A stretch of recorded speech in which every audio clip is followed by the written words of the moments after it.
What is up, ladies and gentlemen? It is your boy AyeThatsAaron, and we are back again with another Demon Slayer the Hinokami Chronicles 2 video. And today we're going to be talking about the new gameplay footage that we got from Jump Festa over the weekend. And if you guys have not been keeping up with my socials on TikTok, I have been posting some gameplay and some stuff like that from Hinokami Chronicles 2 that was showed at Jump Festa. But enough of me talking about it, we're going to get straight into the video. So ladies and gentlemen, I hope you guys enjoy this video for real. Please do not forget to like, comment, and subscribe. If you guys enjoy this kind of content, please just let your boy Aaron know. Without further ado, let's get in the video, shall we?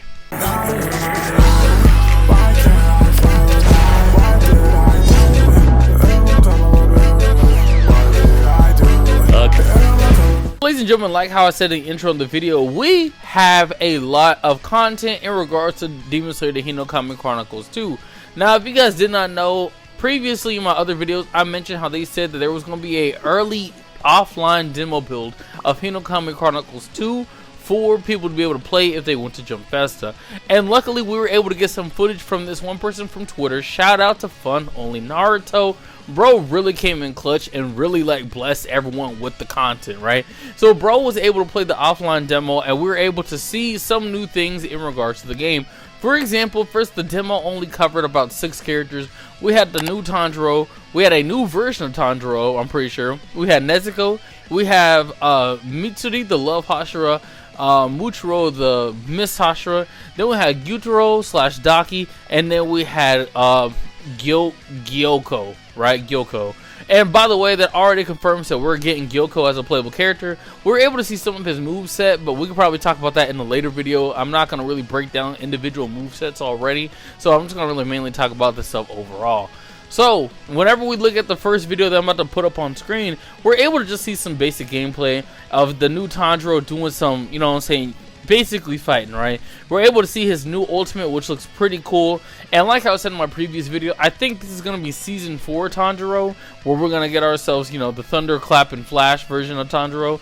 Because if you look in the video of him basically doing his ultimate and he dashes towards Muchiro, it looks very similar to how he used his attack in Season 4, the Swordsman's Village arc. And so that's why I think that's that version of Tanjiro we're going to get. And he looks pretty sick though. I wish the person who was fighting with this character was able to really show off some of his abilities, because I don't think they did a good job of showing off his abilities.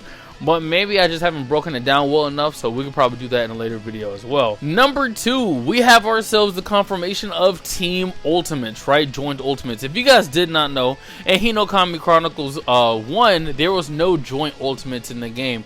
But they said for Hinokami Chronicles 2 on the official website, it claims that there's going to be like combination techniques and stuff like that. And then we saw that little glimpse of Nezuko and Tanjiro doing like some attack towards the end of the trailer. Well, this basically confirms what we were talking about.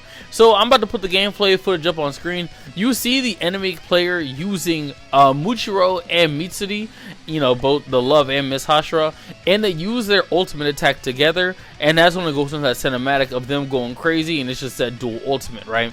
Now, Fun Only Naruto confirmed that if you have the right characters for the lineup, you're basically just using your ultimate as normal, and it'll just say like team combination secret technique, and it's just basically the ultimate button, right? So that's pretty cool. It's not like a Storm 4 situation. If you guys know, in like Storm 4 or Storm Connections, there's a team gauge that's built up throughout the match, and then if you use the team gauge, if the team gauge is filled up to the max, you press the chakra button 3 times and then the attack button, which activates the team ultimate jutsu, and that typically does significantly more damage than the normal ultimate. But for the most part, you don't get the team ultimate in your normal ultimate, you only get that in the team combination ultimate, if that makes sense. So I thought that was going to be the same thing with this game. Turns out it's not. If you have the characters lined up and you have enough to even do an ultimate, you'll be able to do an ultimate. Now, he did say that the characters had 2 bars of meter built up to be able to do that. So I'm not 100% sure if that means that we won't be able to do that with 1 bar. But at least we know, like with 2 bars, you're able to hit that joint ultimate, which is pretty sick. And as you guys can see, I didn't point it out at the beginning, but we have ourselves a brand new HUD. The HUD looks I like how the HUD looks. It looks very fighting game-esque. I think it looks pretty sick. I like the whole yellow vibe that they're going for. It looks really cool. If we look at the HUD, it looks like we have basically our timer up there in the middle. Then we have those 4 diamonds. Those I'm pretty sure like the number of rounds that you win. If you win 1 round, you get, you know, they fill up, so on and so forth. And then if you look at the sides of the character's icon, you get to see the character. And then if you see that you see right there where it says L1, we're able to obviously switch out the characters like we were in the first game, which is pretty sick. And then at the bottom, we're able to see the gauges and stuff like that. Now, I really want to be able to break down what that translation is for like the control guide.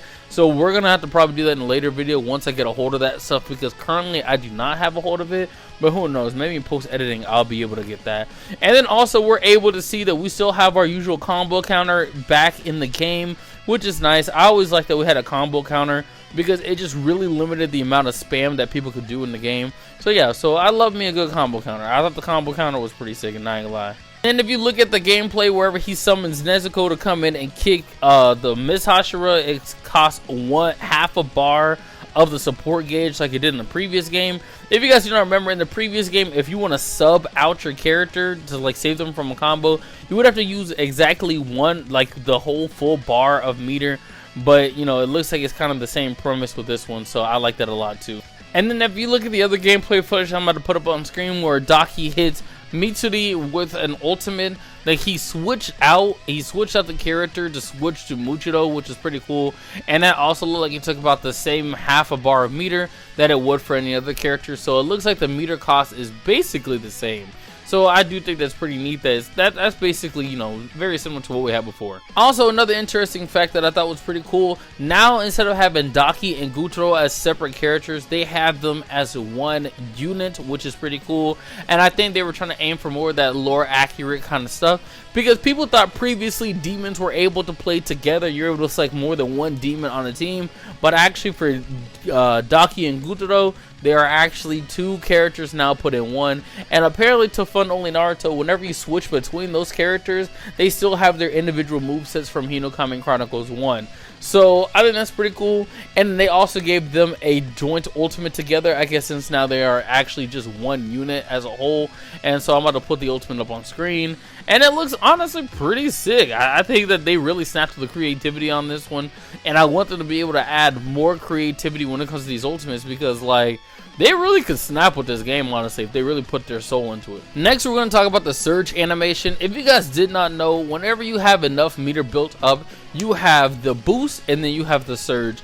The boost basically increases your combo damage by a little bit more. You are able to get yourself some more meter back, and you're able to basically refill all your stats while having a temporary boost in power, right?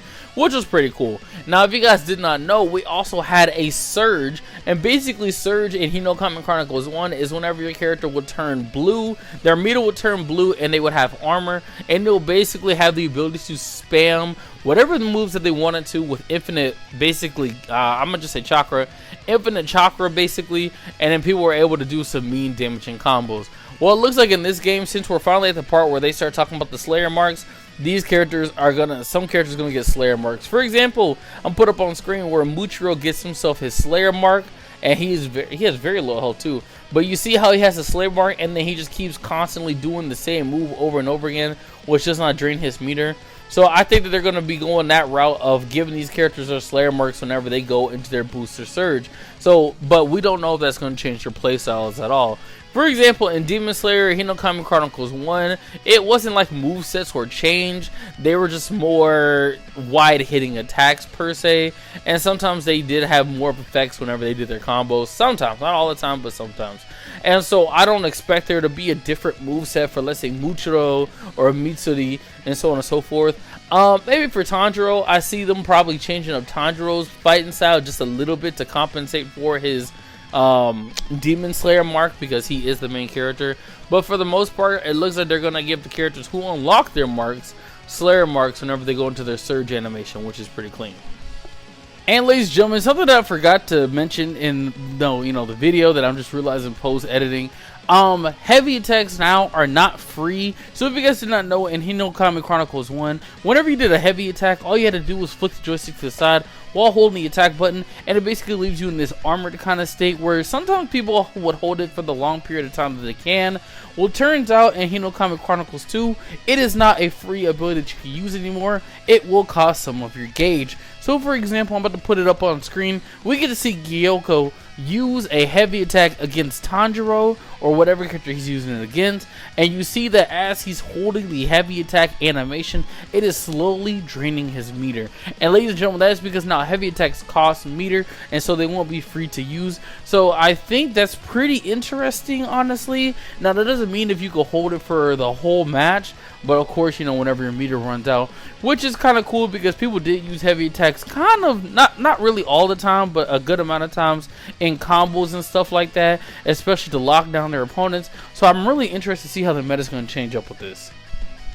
And so, ladies and gentlemen, that is all the information that I have for you guys at the time of this recording. Of course, I'm going to break down some more videos in the future of me talking about specific characters where I can see their movesets and stuff like that, so we can be able to understand what we got going forward in Hinokami Chronicles 2. But ladies and gentlemen, let me know your guys' thoughts in the comment section. Do you guys think that this was a waste of a time? Do you guys think that we should have just gotten additional DLC? Because I've been seeing a lot of people have voiced their opinions saying that we should have just gotten DLC for the game instead of having a whole new game. But I don't know, I think they're implementing some new stuff that kind of makes it worth having a second game. But let me know your thoughts in the comment section, man. But like I said, I hope you guys enjoyed this video for real. Please do not forget to like, comment, and subscribe. And until next time, peace out.